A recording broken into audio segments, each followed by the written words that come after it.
They tried to erase it from history. They burned documents, destroyed records, and swore never to speak of it again. But some stories refused to stay buried. In the dusty archives of the Wilkinson County Courthouse, Mississippi, there are fragments, pages that should have never survived. Those pages speak of a plantation so horrifying, so inhuman, that even its neighbors wanted to forget it ever existed. For 23 years, from 1835 to 1858, the Jessop family plantation ran something locals secretly called the breeding operation. It wasn't a nickname, it was exactly what it sounds like. The Jessops didn't just own enslaved people.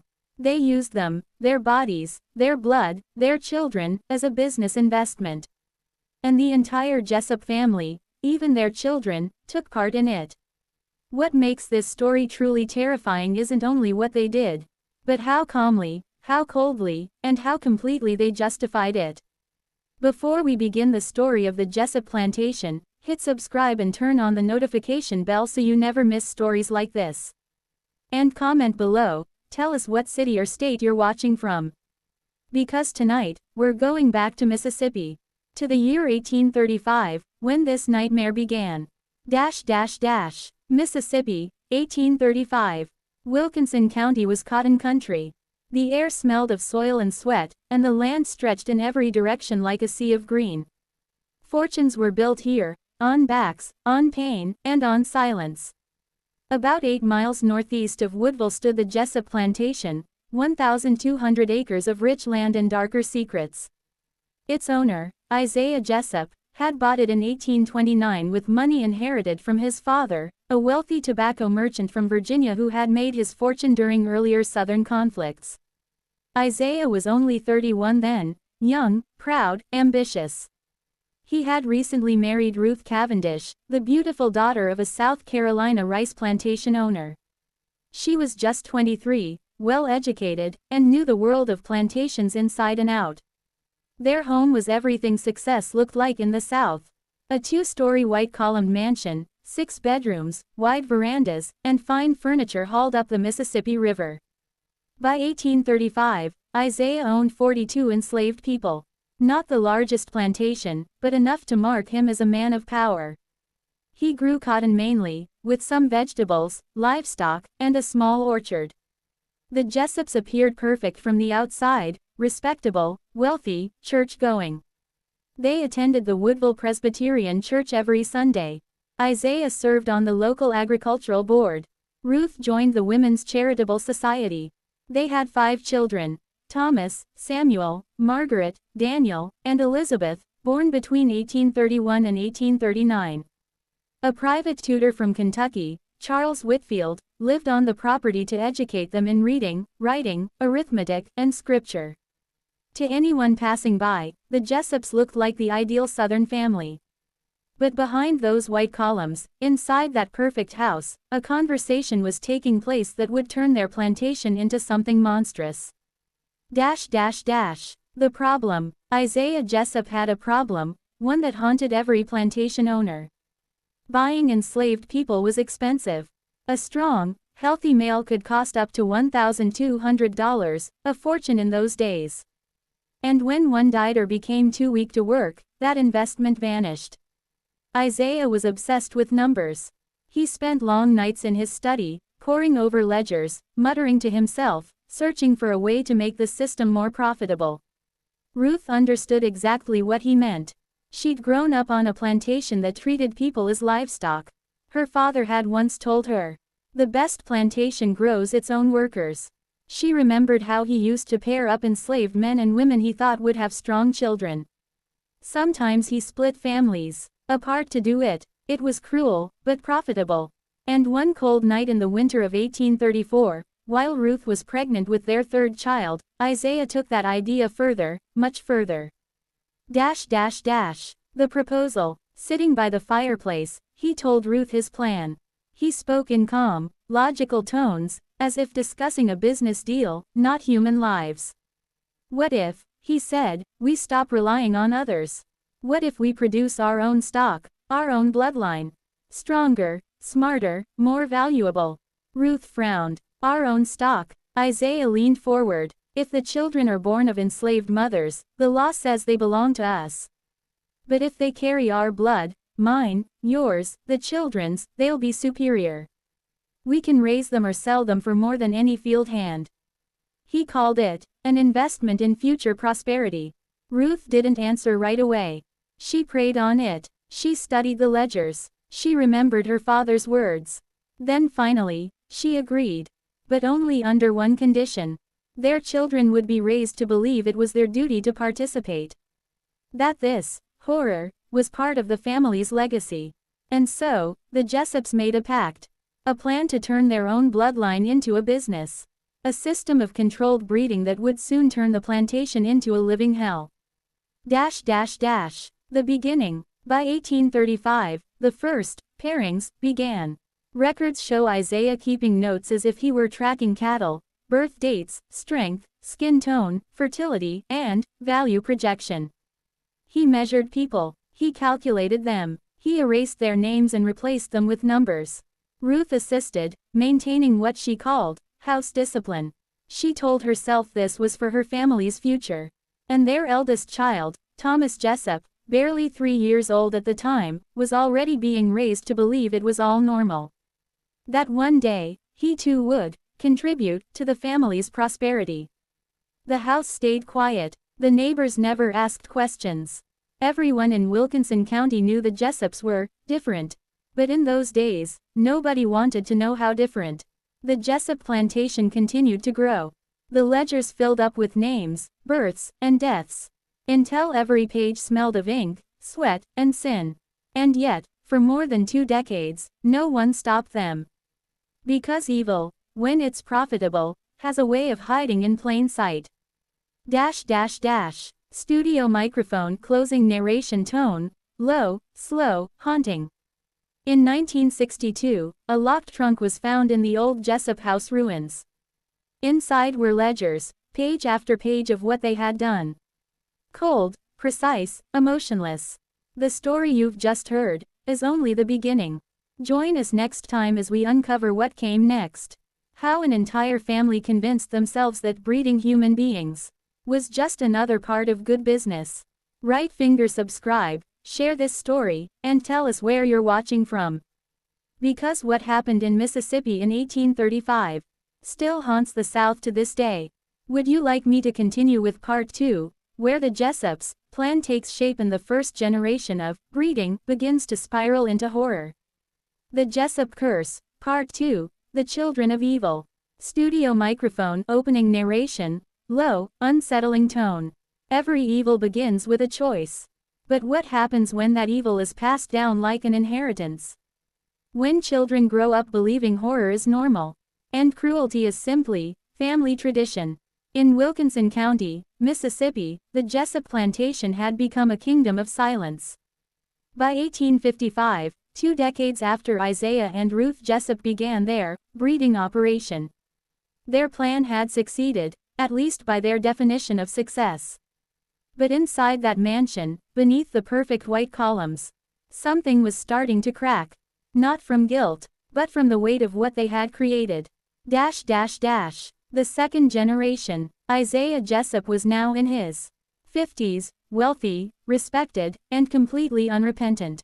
He wrote letters to other plantation owners describing his system as if it were scientific progress. He spoke of strong stock, favorable outcomes, and improved efficiency. He never used names, only numbers. To him, these were not people.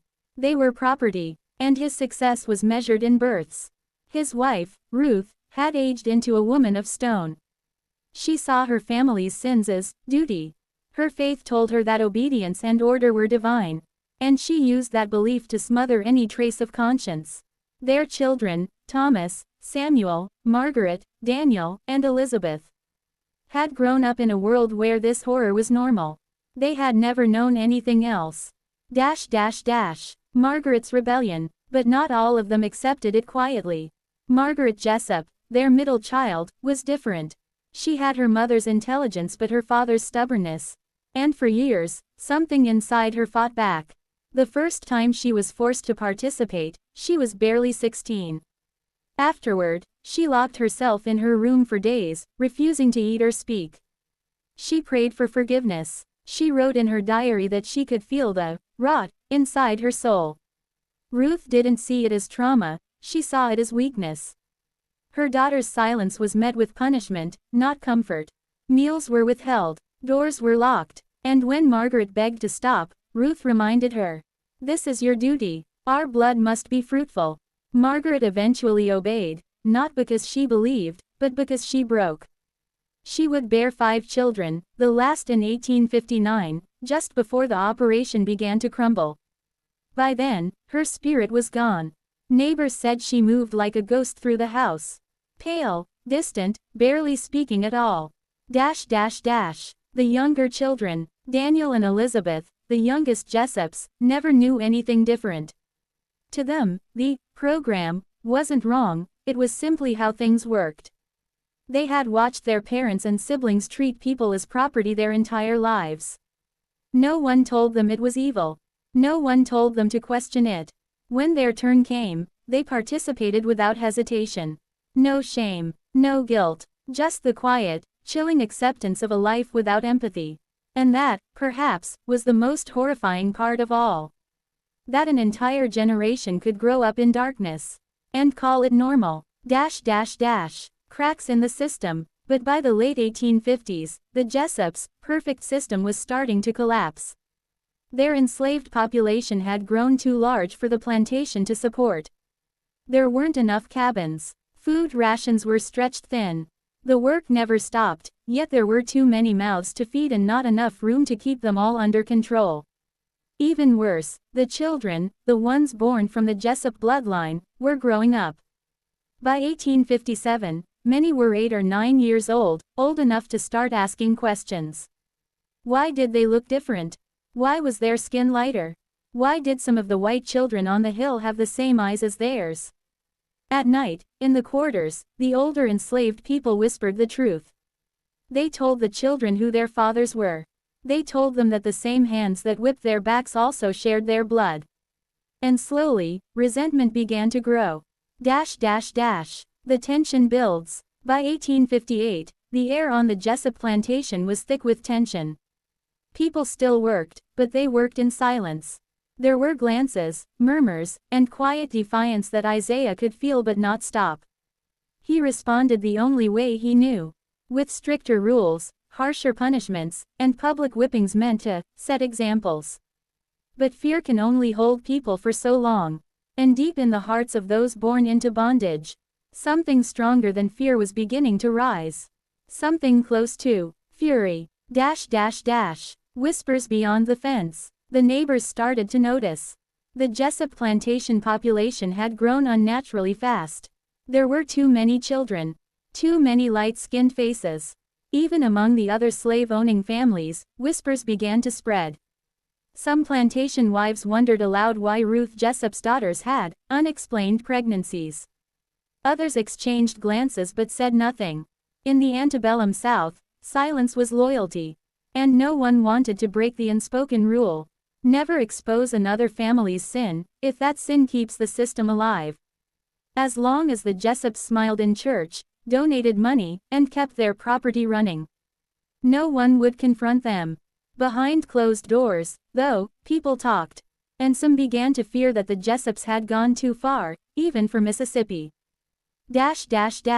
Isaiah's blindness. Isaiah Jessop, however, remained completely blind to it all. His letters from that period, some of which survived in family collections, talked only of business, cotton prices, politics, and the success of his program. He wrote to one acquaintance that his results were as favorable as with prime livestock.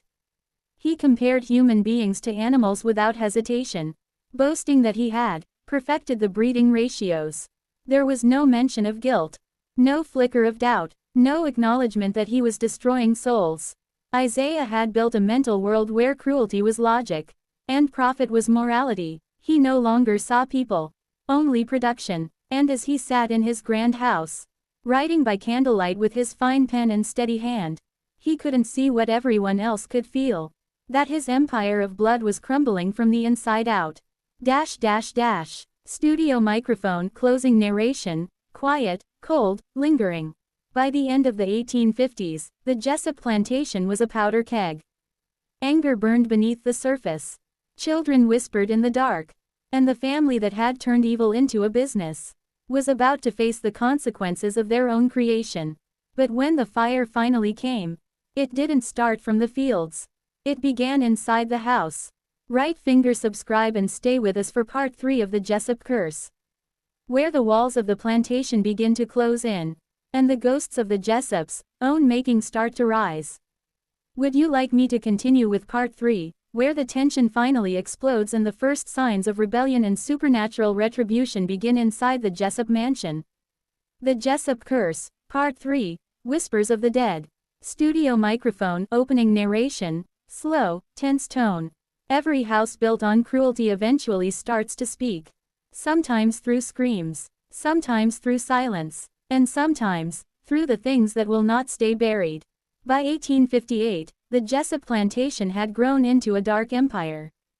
Hundreds of acres of cotton, dozens of enslaved people, and a family too blind to see the curse they had brought upon themselves. Isaiah Jessop believed he was building legacy. What he was really building was a coffin. The illusion of control. Isaiah Jessop still thought of himself as a man of vision, a pioneer of efficient management. He spoke often of God's blessings, of prosperity, of family duty. To his mind, the breeding program wasn't sin, it was smart business. He wrote in his letters, "Greater than, a man must be a good steward of his property. I am securing the future of my bloodline." In his world, the enslaved weren't human. They were numbers, assets, a means to an end. Within that twisted logic, his actions were not just acceptable, they were admirable. His wife, Ruth, shared the same blindness. Her letters to her sister in South Carolina worried about her children's futures, not the lives they had destroyed. She wrote about Thomas inheriting the land, Samuel's drinking, and the daughters' marriage prospects. But she never mentioned the women forced to bear their children, or the infants born into chains. To her, the suffering around her was invisible. It simply didn't matter. The death of the tutor. That same year, in February 1858, something changed. Charles Whitfield, the family tutor who had lived on the plantation for more than 20 years, died suddenly of a heart condition. He was 57, and though no one said it aloud, his death shook the entire household. Whitfield had known everything. He had seen the pattern, the growing number of light-skinned children, the pregnancies of the Jessop daughters, the silence that hung like fog over the house. He never told a soul outside the plantation. His silence made him complicit. He was as much a part of the evil as those who acted it out. After his death, Isaiah decided there was no need to replace him. His youngest daughter, Elizabeth, was 19, educated enough, in his view. His son Daniel, now 21, was already managing plantation work. Without Whitfield, there were no outsiders left. No witnesses. No one to see what was coming. The death of Rose. In April, a woman named Rose fell ill. She was 32 years old and had given birth to 5 children through the Jessop breeding program. She was known among the enslaved for her kindness, her hymns, her quiet strength. When she began coughing blood and losing weight, Ruth grew fearful of disease spreading. Without hesitation, she ordered Rose isolated in a cabin far away from the others. Rose died 3 weeks later. Alone, without her children, they buried her at dawn, in an unmarked grave, without a prayer. But across the quarters, people wept. They sang the hymns she had once sung. And in that sorrow, something began to change. A new kind of silence. Not the silence of fear, but the silence that comes before revolt. Cracks in the house. That summer, the cotton failed. A wave of boll weevils devastated the crops. Isaiah's profits dropped sharply. Money became tight, and his patience grew thin. To raise funds, he made a decision that would haunt the plantation forever. He sold 6 enslaved children, aged between 8 and 12, to a trader bound for Louisiana. 4 of those children were his son's offspring. His own blood, sold for cash. He didn't let the mothers say goodbye. At dawn, the wagon rolled out quietly. The sound of hoofs fading down the road. The women screamed, clawed at the air, begging to hold their children one last time. Isaiah ordered them whipped for disobedience. That day broke something deep in the hearts of the enslaved people. Something that could never be repaired. The boiling point. By late summer, the air on the Jessop plantation was heavy with rage. People whispered of escape, of rebellion, of the Underground Railroad. They had heard rumors, stories of freedom in the North, and whispers of war between North and South. Some of the younger men wanted to fight back. The older ones remembered Nat Turner's rebellion of 1831, and how it ended, with blood and fire. But even fear couldn't contain the hatred any longer. The Jessops had taken everything from them. Their children, their bodies, their dignity. And hate like that doesn't fade.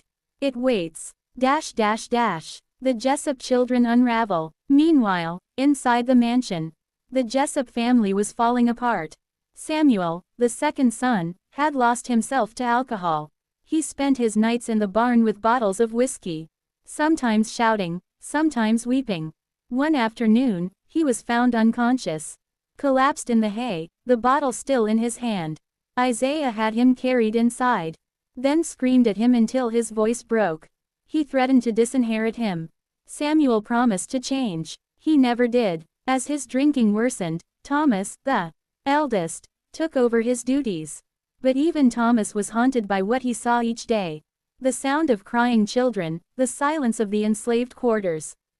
The guilt that no one could speak of. Margaret, the middle daughter, had grown fragile. A ghost inside her own home. In October, after giving birth to her fifth child, a baby boy she wasn't allowed to keep, something inside her finally broke. The infant was taken from her arms after 3 days, and handed to another woman to raise.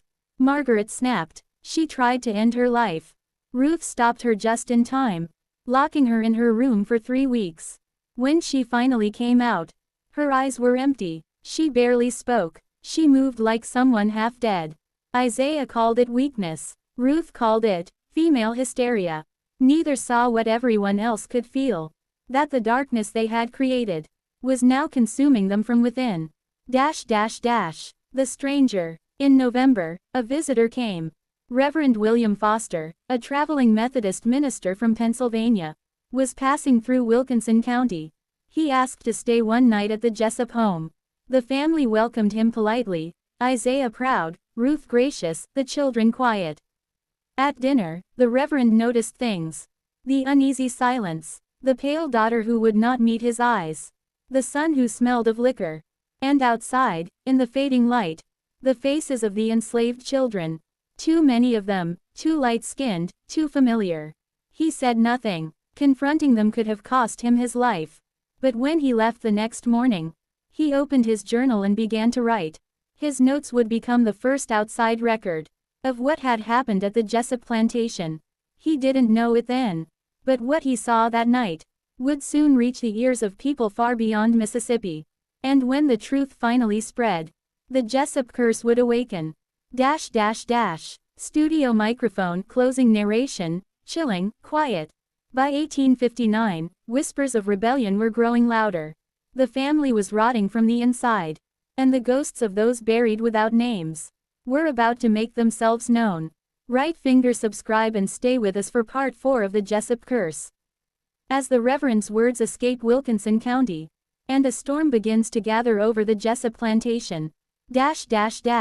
Would you like me to continue with part 4, where Reverend Foster's journal spreads beyond Mississippi and strange, unexplainable events begin haunting the Jessop family? Title: The Blood of Jessop Plantation, Part 4, The Man Who Spoke the Truth. Hook. They say some truths are too terrible to speak aloud, so they live on in whispers, in diaries, and in the haunted walls that remember every scream. When Reverend Foster left Jessop Plantation that November morning, he carried more than his Bible. He carried a truth that would one day damn a family. But before justice came, darkness had one last feast. Reverend William Foster rode away from the plantation with a heavy heart. The faces of those children, those eyes, would not leave him.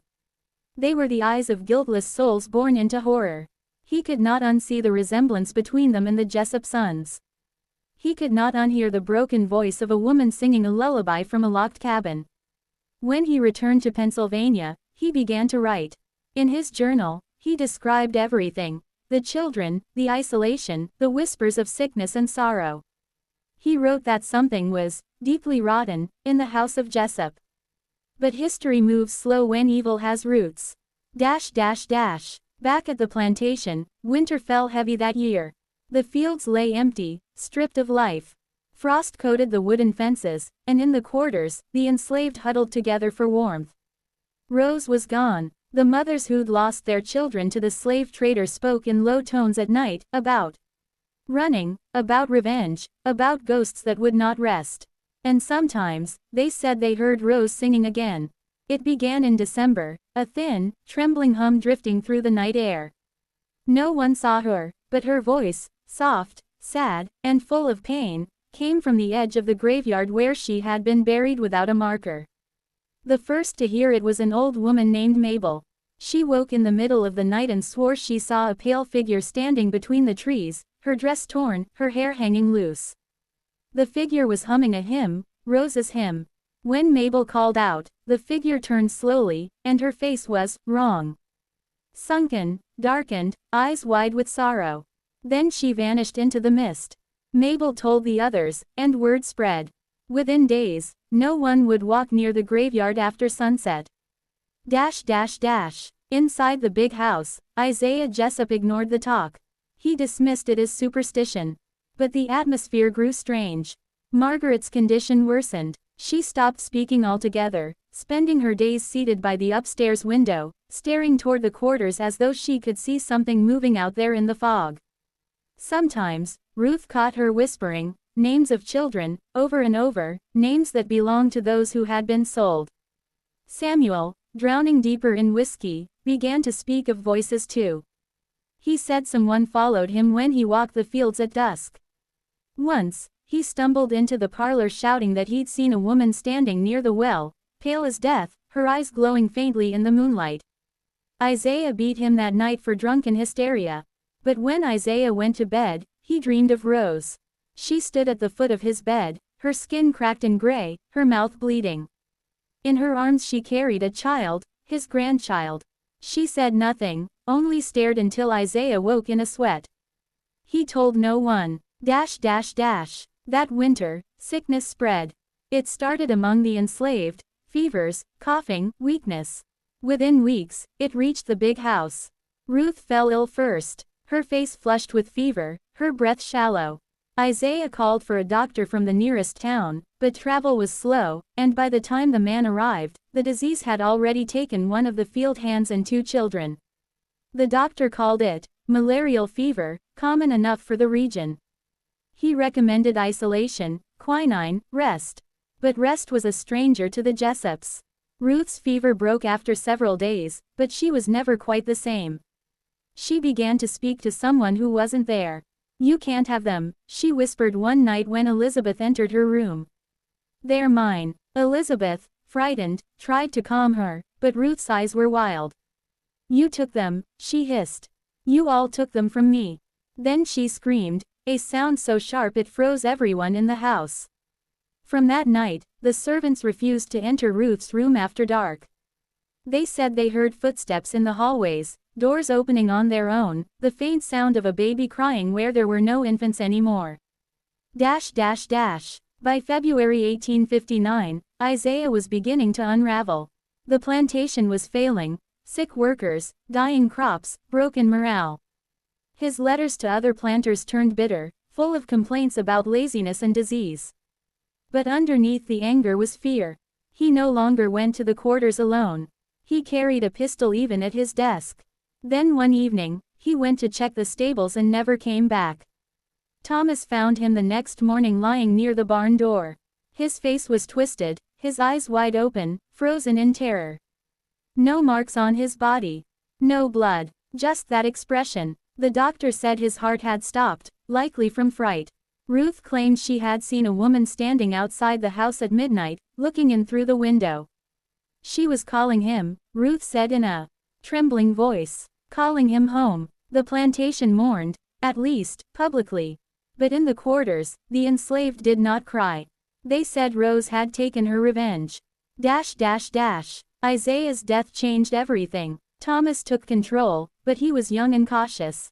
Samuel was useless, lost to liquor. Ruth retreated completely into her room, clutching her Bible and muttering prayers. Margaret disappeared from time to time, wandering the property at night, barefoot, her dress dragging through the mud.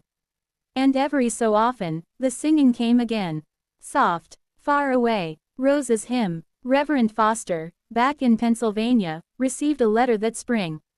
It came from a traveling peddler who'd passed through Jessop County. Inside was a single line. Greater than, the devil's house is falling. The sins of the fathers have come home to roost. Foster wrote one final entry in his journal that night. He prayed for the souls of the enslaved and damned the Jessops by name. He believed God's justice was finally at work. But what came next was not divine, it was something much darker. Because when you build your wealth on suffering and blood, the ground itself remembers. And sometimes, it wants payment. To be continued in Part 5, The Fire That Spoke. Would you like me to continue Part 5 in the same tone, haunting historical horror, 1000 words, YouTube style? Title: The Blood of Jessop Plantation, Part 5, The Fire That Spoke. Hook. They buried Isaiah Jessop under an oak tree behind the big house, but the earth refused to keep him quiet. Some nights, the ground itself seemed to breathe, whispering through the roots. And soon, the fire came. Isaiah's death should have brought peace to the plantation. Instead, it unchained something worse. The winter of 1859 turned to a spring thick with humidity and dread. The enslaved people moved through their days silently, eyes always scanning the tree line. The masters were quieter too.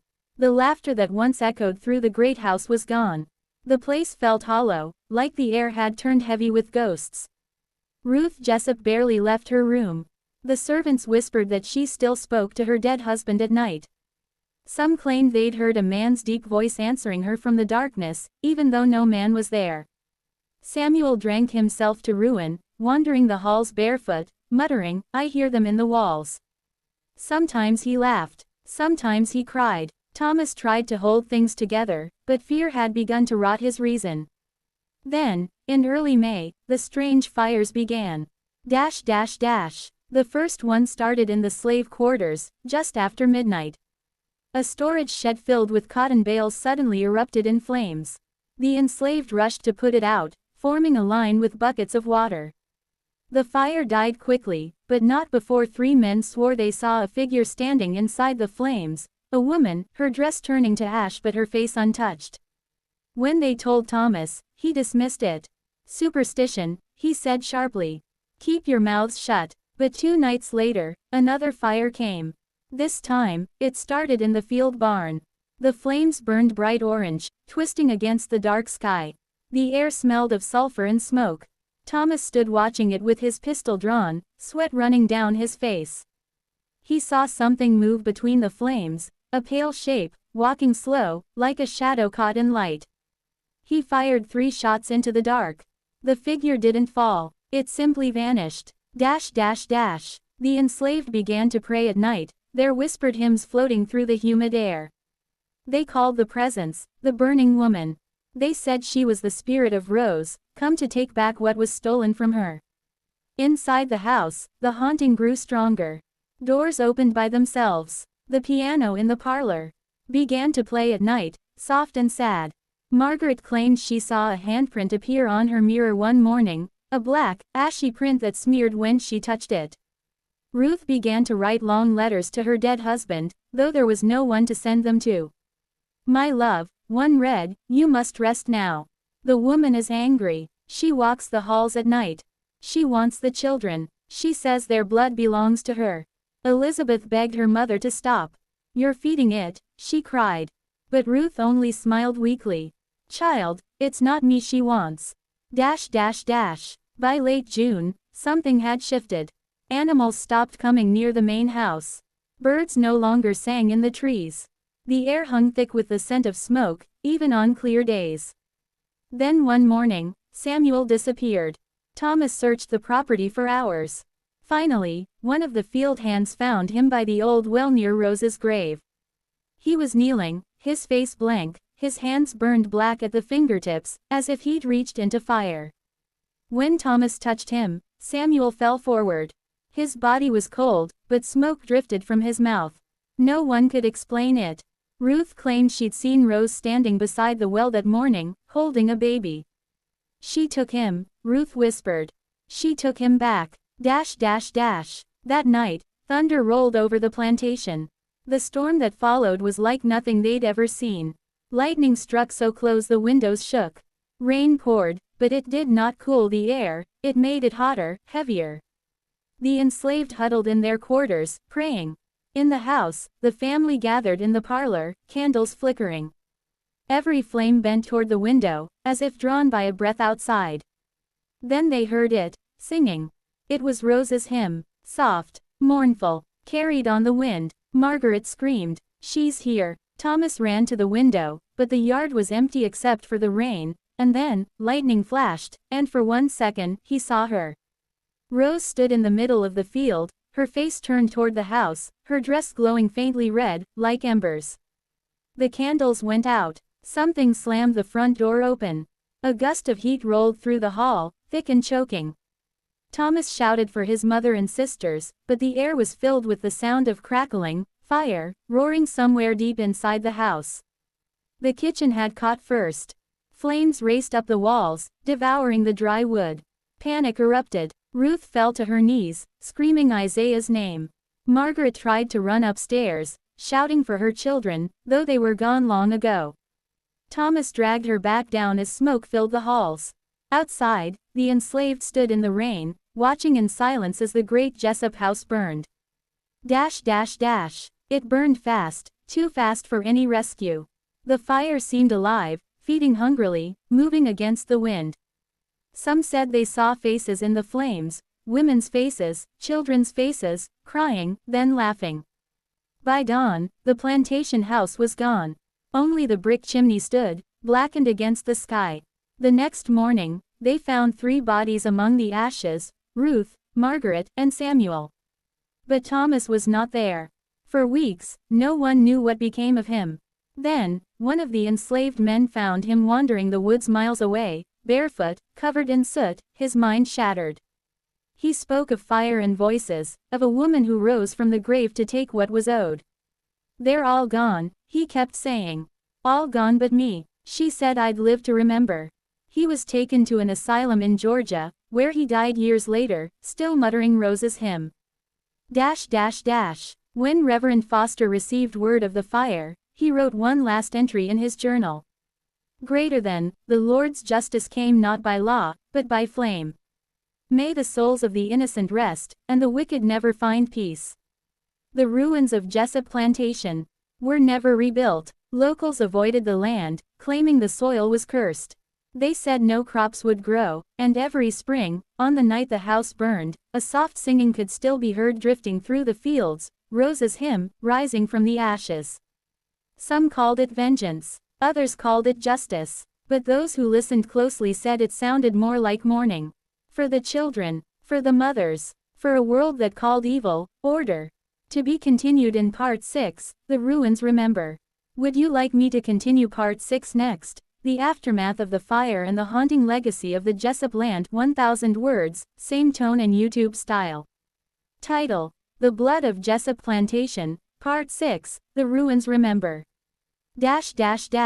Hook. They said the fire ended the curse. But in Wilkinson County, the ground doesn't forget. 20 years after the Jessop house burned, new settlers tried to farm the land. What they unearthed didn't just belong to the past, it was waiting for them. By the spring of 1879, the Civil War was long over, and Mississippi was struggling to rebuild. Many plantations lay abandoned, their once grand houses turned to rotten memory. The Jessop property, still marked by blackened ruins and overgrown weeds, had been untouched for 2 decades. Locals called it the Dead Acre. The land had passed through state auction twice, each time returned unsold. Stories about strange lights, whispers, and phantom singing kept buyers away. But in April of that year, a man named Elias Carter came from Tennessee with his wife, Nora, and 2 sons. He didn't believe in curses. He believed in opportunity. When Elias first saw the property, it was silent, too silent. The trees seemed twisted, as if they'd grown toward something that wasn't there anymore. The foundation of the old Jessop house still jutted from the earth, cracked and blackened. Elias ran a hand over one of the remaining bricks and said, "Fire cleanses. It don't curse." Nora wasn't so sure. She said the air smelled like something burnt that never cooled. Still, they set to work. Elias built a small wooden house near the old well. He cleared the nearby fields, planning to plant corn and sorghum. The boys, Caleb, 13, and Owen, 10, explored the property, finding bits of melted glass, rusted nails, and fragments of porcelain dishes. One afternoon, Owen brought something strange to his mother. It was a small metal tag, oval-shaped, blackened but legible. Stamped into it were the words, "Rose, no, 14 inches, ." Nora asked Elias about it that night as they sat by the fire. "Looks like a slave tag," he muttered. "Probably from Charleston or New Orleans." "Then how'd it end up here?" she asked. Elias shrugged. "History's buried everywhere." He tossed the tag into the fireplace. But when he turned to pour another drink, Nora swore she saw it lying outside the hearth again, cold, untouched by flame. She said nothing. That night, she dreamed of a woman standing beside her bed. The woman's face was half burned, half beautiful. She held a baby in her arms and whispered, "They remember." 2 weeks later, things began to turn strange. The well, which had been dry when they arrived, filled overnight. Elias was thrilled, until he drew the first bucket and saw the water inside was warm. When he lifted it into the light, the water shimmered red, like it carried rust, or blood. He blamed minerals from the soil. But when Nora tried to boil it for washing, the water turned black in the pot, releasing a smell like smoke and ash. That night, as she scrubbed her hands raw trying to clean the pot, she heard humming outside, the same tune from her dream. A soft, mournful hymn. The boys began talking about the people in the field. When Nora asked what they meant, Caleb said, "They stand by the trees after dark. Some of 'em wave at us. There's a lady in white too. She smiles but she don't got eyes." Elias scolded them. "Ain't no ghosts. You're seeing shadows." But a few nights later, Elias himself woke to footsteps on the porch. He grabbed his shotgun, stepped outside, and saw muddy prints leading from the well to the door. Bare footprints. Small ones. Children's. He followed them a few yards before they disappeared in the dirt. The night was hot and heavy, filled with the smell of rain and something else, charred wood. Then he heard it. Faint, almost swallowed by the wind. A child laughing. The next day, Nora found a patch of ground near the old oak tree that looked freshly disturbed. She thought maybe animals had dug there. But when she brushed away the topsoil, she found something hard beneath, a small wooden box, scorched black, wrapped in old cloth. Inside were 6 tiny bones. Human. And beneath them, another tag. This one read, "Thomas Jessop Jr. 1859. Nora dropped it. Her hands shook. "Elias," she whispered, "you said the fire cleansed this place. But what if it didn't?" Elias stared at the box for a long time. Then he buried it again and warned her not to tell the boys. That night, the singing came back. Louder. Closer. By midsummer, the Carters were living in fear. Elias had aged 10 years in 3 months. His crops wouldn't grow. Every morning he found scorch marks in the fields, perfect circles of black earth. One night, he heard a knock on the door, 3 slow knocks, soft as breath. When he opened it, no one was there. But the doorknob was hot.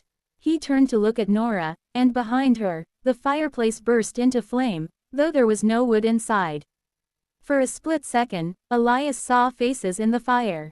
Women, children. One of them mouthed words he couldn't hear. Another raised her burned hands toward him, palms open.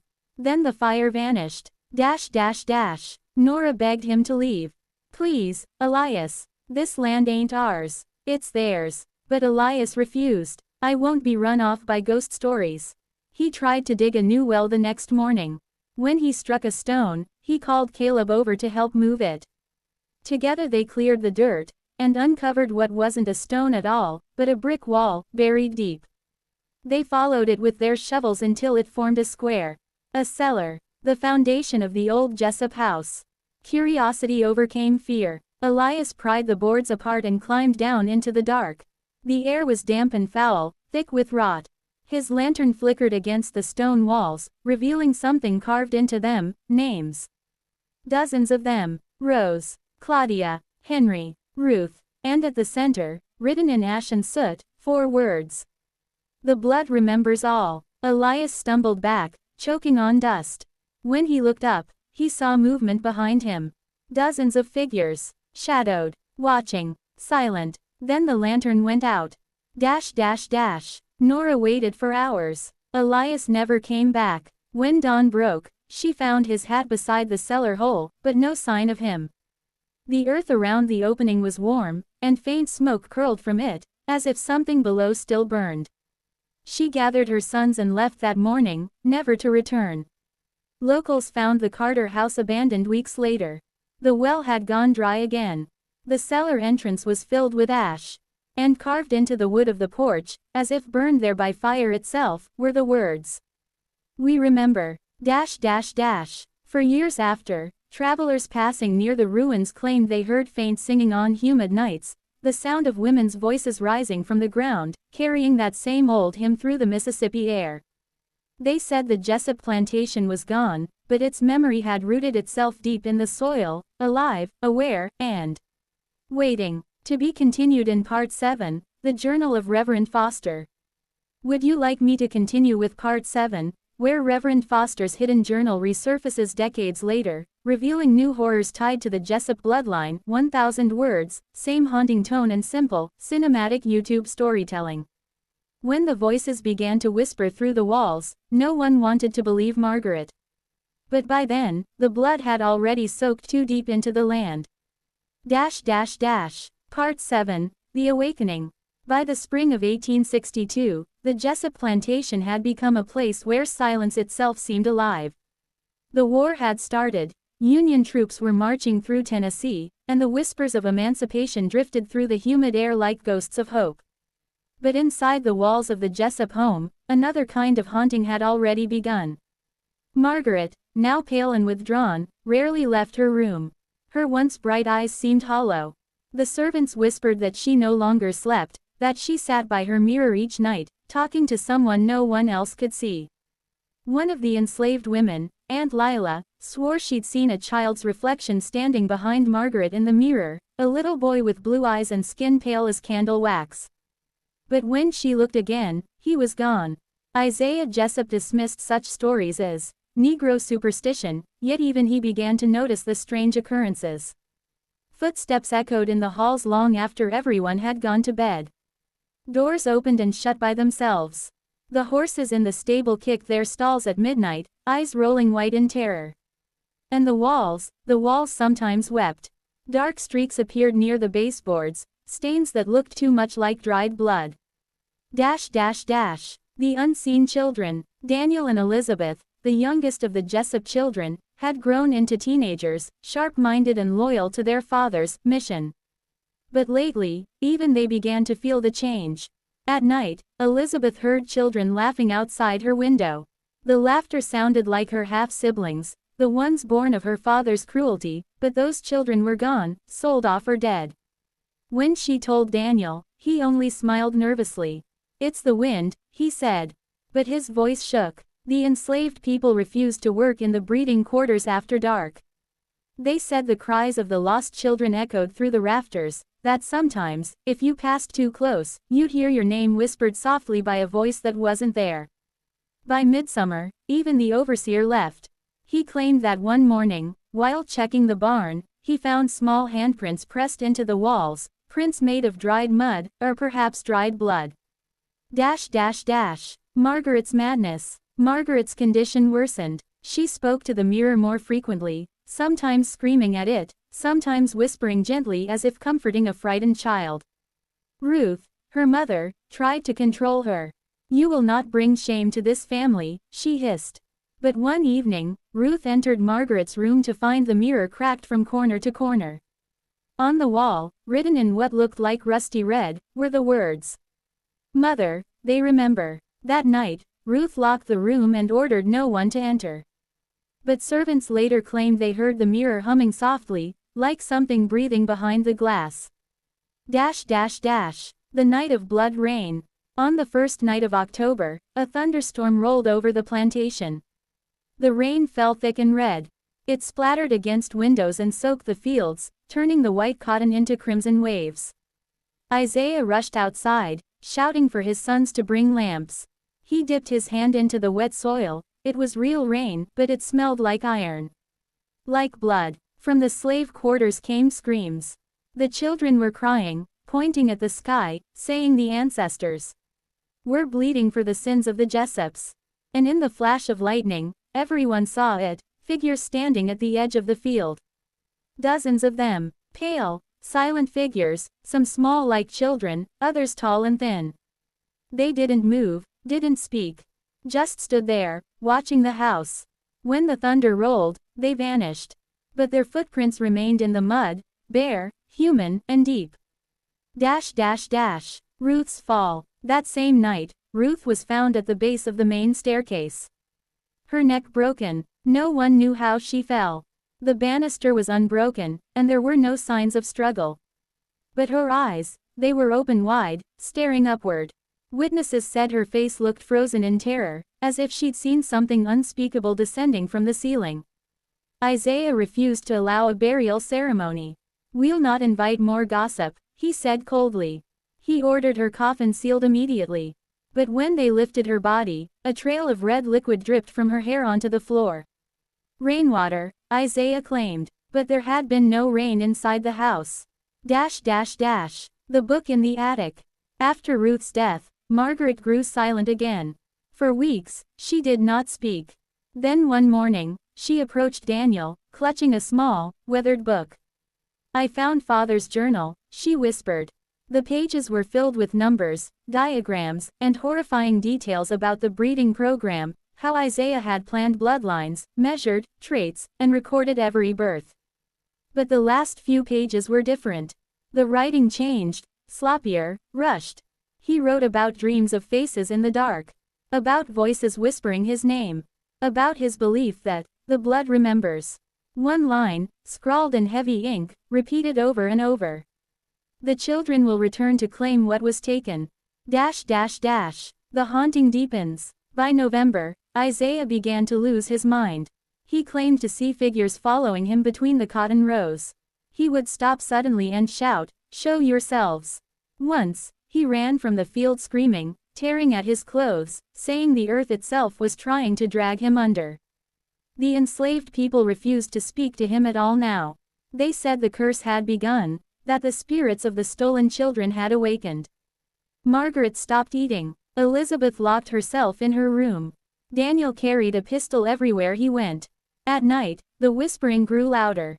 Sometimes, Isaiah would wake to find every mirror in the house turned toward him, reflecting his sleeping face.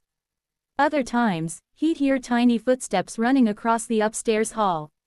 But the worst moment came one dawn, when the family awoke to find handprints smeared across every window, small, red, and dripping. To be continued. Isaiah Jessop's sins had come back to life. The soil itself was restless. And beneath the old oak tree, something began to stir, something that would not stay buried much longer. Next, part 8 of 10, The Reckoning at Jessop Hollow, where the dead rise, and the family's darkest secret is unearthed. Would you like me to continue part 8 in the same style? Easy language, 1,000 words, cinematic narration, and a chilling cliffhanger for YouTube. When the graves began to open, it wasn't thunder that shook the ground. It was justice, crawling out of the earth. Part 8, The Reckoning at Jessop Hollow. By winter of 1862, the Jessop Plantation had fallen into shadow. The war was moving closer, soldiers seen on distant roads, but no one dared approach the old house. Even the Union scouts spoke of strange noises and lights over the fields at night, glowing figures drifting through the fog, crying like lost children. Inside, Isaiah Jessop sat alone at his desk. His face was pale and hollow, his once sharp mind unraveling. The journal lay open before him, the ink smeared and wet from trembling hands. He had stopped writing business entries. Now, his pages were filled with frantic prayers. Greater than, forgive me. I did not know what I created. The blood remembers. The ground breathes. They whisper to me. They want me to dig. The hollow beneath the oak. Behind the house stood an ancient oak tree, older than any building on the property. The enslaved people called it the witness tree, because it had seen every cruelty done there. Beneath its roots lay the burial ground, where unwanted children and sickly infants from Isaiah's program were buried in unmarked graves. For years, Isaiah had forbidden anyone from going near that place after dark. Now, he found himself drawn to it every night. Margaret saw him through her window one evening, her father standing under the oak with a lantern, digging furiously, whispering to the ground. She could hear him from her room. Tell me what you want. Tell me how to stop it. When she went down the next morning, she found his footprints circling the hole like he'd been pacing all night. But the hole itself was empty. No coffin, no remains, only soil, dark and wet, as if something had crawled out. The return of the children. That night, the sound of laughter echoed from the field. Not joyful laughter, but high, sharp giggles that turned into cries. Margaret and Elizabeth ran to the window.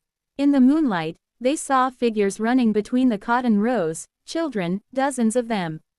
Their clothes were torn, their faces gray. Their eyes glowed faintly blue. Daniel, Elizabeth whispered. Do you see them? Daniel grabbed his pistol. They're not real, he said, but his voice broke. He opened the door and stepped onto the porch, shouting, "Who's out there?" The laughter stopped. For a moment, the night went silent. Then every lantern in the house went out, all at once. When Daniel turned back, the door slammed behind him, locking shut. Margaret screamed from inside, pounding on the wood. Through the window, she saw her brother standing motionless in the yard, his pistol hanging at his side. Then one of the ghostly children reached for him. And Daniel disappeared into the mist. The mirror's truth. The next morning, the mist still covered the plantation. Daniel was gone. His footprints led to the old oak and vanished near the hole Isaiah had dug. Inside the house, Margaret and Elizabeth sat in silence. Margaret clutched her mirror, the cracked one that Ruth had tried to destroy. I think it's showing me things, she said. Elizabeth frowned. What kind of things? Memories. But not mine. When she turned the mirror toward her sister, Elizabeth gasped. Instead of their reflections, the glass showed the old quarters, filled with crying women and pale infants. The mothers were weeping, clutching their babies while white hands dragged them away. The mirror flickered again, now showing Isaiah laughing as he wrote in his ledger, marking down, successful births. Then came a final image, the oak tree, and beneath it, hundreds of small hands clawing upward through the soil. Margaret dropped the mirror. It shattered completely this time, shards scattering across the floor like ice. The rising. That night, thunder rolled again. The ground trembled beneath the plantation. The enslaved families gathered outside their cabins, praying and clutching their children. Something's coming, Aunt Lila whispered. The earth's angry now. From the direction of the oak came a low, groaning sound, wood twisting, roots breaking. Then the ground split open. Hands, pale, mud-covered hands, pushed up through the dirt. The lost children had returned. Their faces were expressionless, eyes empty, mouths open as if still gasping for air. They moved silently across the field, toward the main house. Every step they took left dark stains on the grass. Inside, Isaiah barricaded the doors, shouting, "Stay back. You're not real." But the walls began to shake. The portraits fell from the walls. And from the ceilings, blood began to drip, slow, steady drops that gathered into streams. Margaret and Elizabeth huddled together. "Father, we have to leave." Elizabeth cried. But Isaiah was already gone, running out into the night, toward the oak. Dash dash dash. The hollow claims him. Lightning flashed as Isaiah reached the oak. The hole he'd dug was now wide open, like a mouth in the earth. He fell to his knees, crying, "I'm sorry. I didn't know. I'll make it right." But the voices that answered were not forgiving. "You made us. You forgot us. Now you will stay." The ground beneath him shifted. He screamed as the soil swallowed him whole, pulling him down into the hollow. When the storm passed, there was no sign of Isaiah Jessop, only the roots of the oak curling over a fresh mound of earth. Dash dash dash. The silence after. By morning, the storm was gone. The enslaved people found the plantation house empty, its windows broken, its halls streaked with blood. Only Margaret remained, sitting by the shattered mirror. "They're free now," she whispered. The land took him back. The children's laughter still echoed faintly from the fields, softer now, almost peaceful. Elizabeth was never seen again. Some said she followed the spirits into the mist. Others believed she drowned herself in the river, unable to bear the curse. Margaret stayed on the property for months, wandering the fields, speaking to no one. When the Union soldiers finally arrived, they found her sitting beneath the oak, humming a lullaby. When they asked her name, she simply said, "None of us belong here anymore." To be continued, but the curse wasn't finished. For the blood in the soil had a memory, and the land of the Jessops would one day call to a new generation. Next, Part 9, The Return to Jessop Hollow. A century later, a historian uncovers the truth buried beneath the oak, and wakes the dead again. A century later, the Jessop Plantation was nothing but a ghost story whispered in classrooms. But some ghosts don't stay buried, especially when someone starts asking the wrong questions. Dash dash dash. Part 9, The Return to Jessop Hollow. In the summer of 1963, a young historian named Drive. Clara Whitfield drove down a lonely dirt road in Georgia. She was 29, sharp-minded, and determined.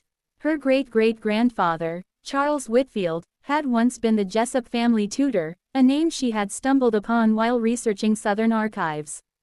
But the records didn't make sense. Charles had lived on the Jessop Plantation for more than 20 years, then disappeared from public record without explanation. No obituary, no burial site, no letters after 1858. Something about it gnawed at her. When a colleague at the university mentioned that the old Jessop estate still existed, abandoned, half swallowed by vines, Clara decided to go there herself. Dash dash dash. Arrival at the ruins. By late afternoon, her car rolled to a stop in front of a pair of rusted iron gates. A wooden sign hung sideways, faded almost white. All that was left of the name read, Jessop Hollow. The air was still, heavy, like it was holding its breath. The mansion was visible beyond the gate, a sagging skeleton of wood and brick, its windows hollow black eyes. The oak tree still stood in the distance, huge and crooked, its branches twisted like claws. Clara parked the car and stepped out, notebook in hand. Her heels sank into the wet ground as she crossed the overgrown path. Just another ruin, she whispered to herself. History made of dust. But the land didn't feel dead. It felt watchful. Dash dash dash. Echoes in the house. Inside, the house smelled of rotten iron. The wallpaper peeled in long strips. Dust motes floated through the sunlight like drifting ash. Clara moved carefully, her flashlight cutting through the gloom. She found old portraits hanging crooked on the walls, faces cracked and faded, but she could still make out the Jessops' cold expressions. One portrait caught her attention, a man with cruel eyes and a tight jaw. The plaque beneath read, Isaiah Jessop, 1802–1862. Monster, she whispered. She reached out to brush away some dust, and froze. The moment her hand touched the frame, a sudden whisper filled the room. Not words, just breath, like someone exhaling behind her ear. She spun around, nothing. The house creaked. Something fell in another room, maybe a book, maybe a piece of wood. Then, faintly, she heard it, a woman humming. Soft, sad, and strangely familiar. Dash dash dash. The diary beneath the floor. Clara followed the sound upstairs, her flashlight trembling in her hand. The melody seemed to lead her to one particular room, small, with cracked windows and a broken cradle in the corner. The floorboards creaked beneath her shoes. She knelt down and brushed away the dust. There, between the planks, she found a piece of cloth, and beneath it, something hard. She pried it up and pulled out a leather-bound book. The cover was water-stained, the pages yellowed. The handwriting inside was neat but shaky. Greater than, Margaret Jessop. January, 1863. Her heart pounded. Margaret, one of the daughters. Clara sat by the window, flipping through the pages. The diary told everything: the breeding, the deaths, the hauntings, the fall of the family. Each entry grew darker, more desperate. Greater than, father hears them under the floor. Mother says they are only dreams. The oak won't stop whispering. They want their names back. Clara's hands shook. She turned the last page, and froze. Greater than, if anyone finds this, leave this place. The blood will not dry. It never has. The oak still watches. As the sun began to set, Clara stepped outside, clutching the diary. The air had grown colder, thick with the smell of damp soil. She walked toward the old oak. The roots were massive now, breaking through the ground like bones.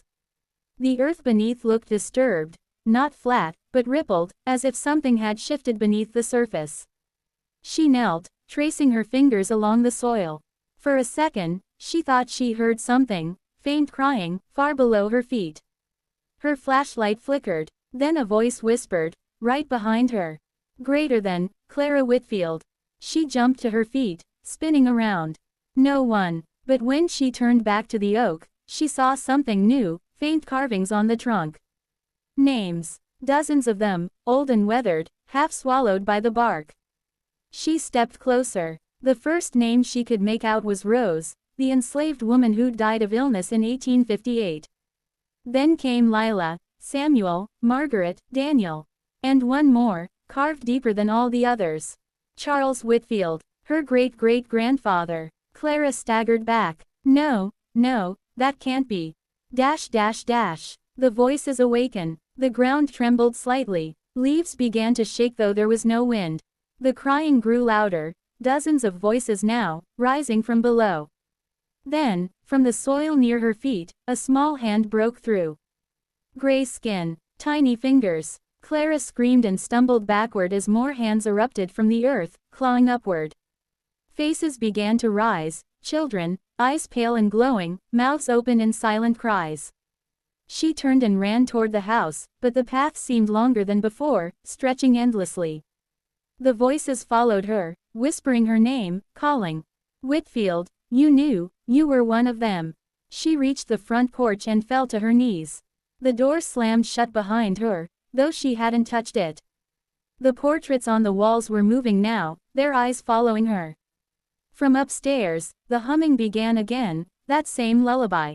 Margaret's lullaby. The mirror returns. On the parlor table sat a broken mirror, the same one from Margaret's room, its frame now rusted but recognizable. Clara's reflection wavered in it. Her face distorted, then changed, showing Margaret Jessop's hollow eyes. Greater than, we are still here, the reflection said softly. The blood remembers. The mirror cracked down the middle. Clara screamed, grabbed her bag, and fled the house.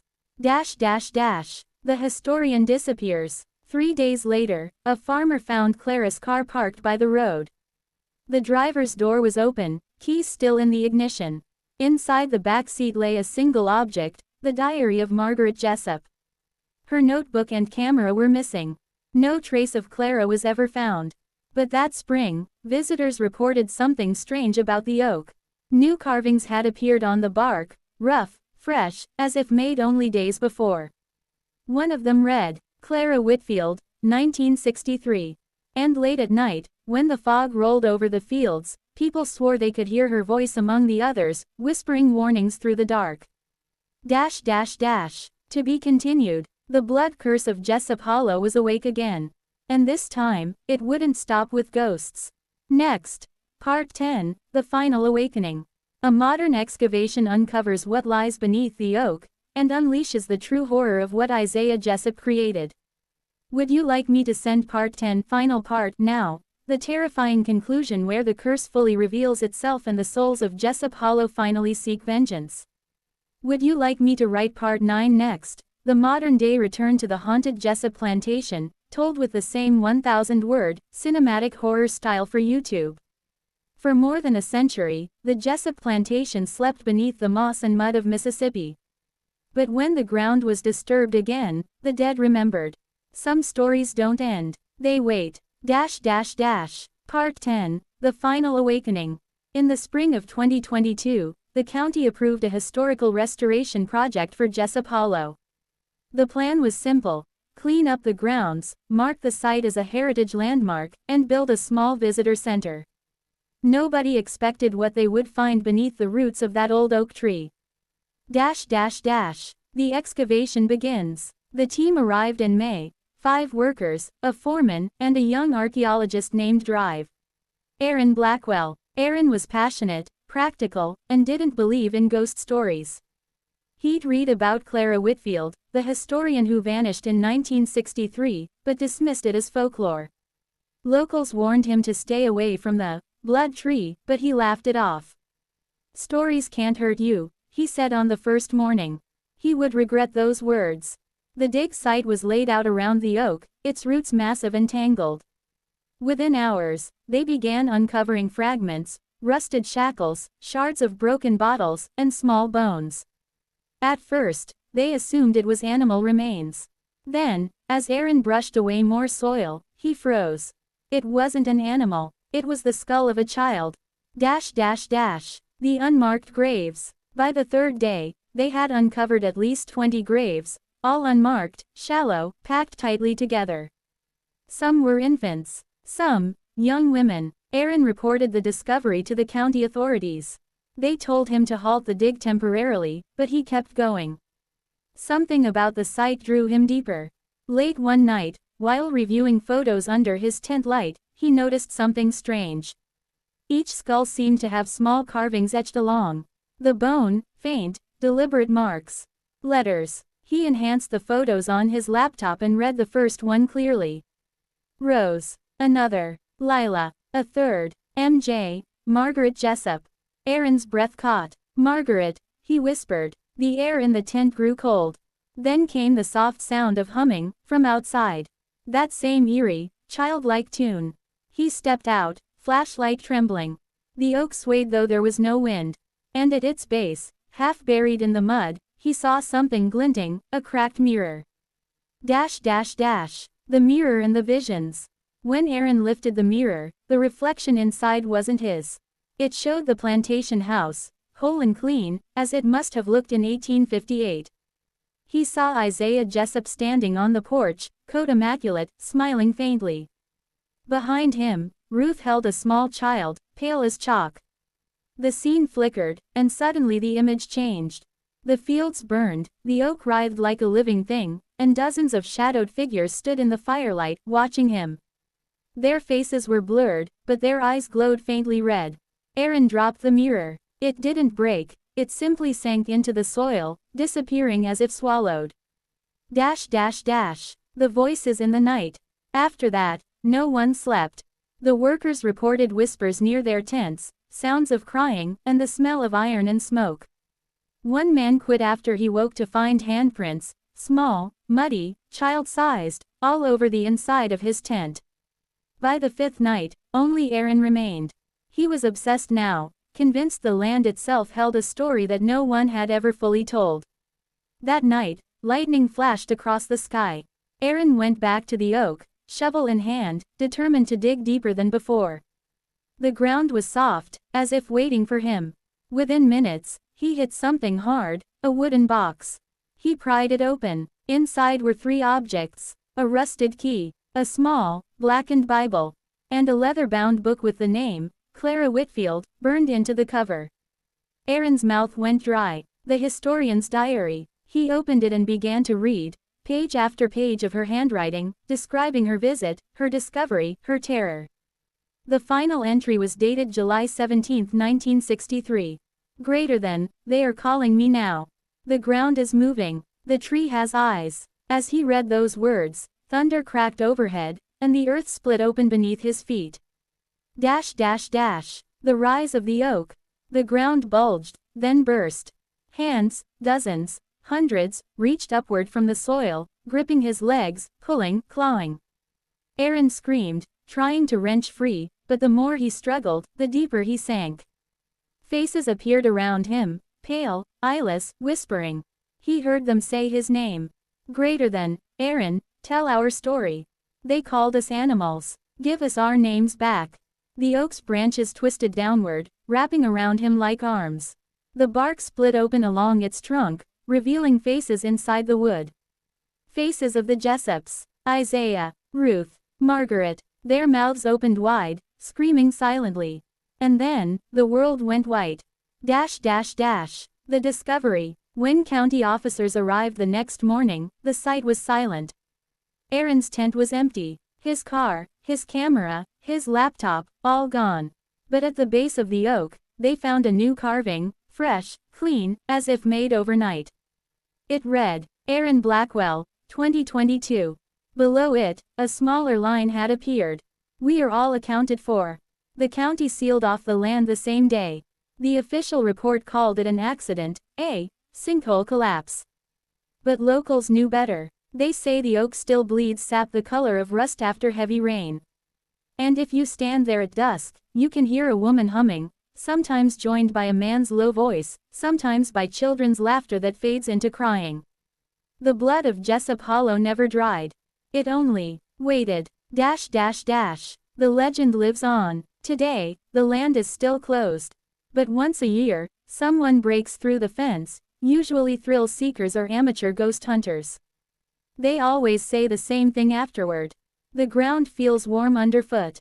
Like it's breathing. And when they check their recordings later, there's always a voice, soft and clear, whispering.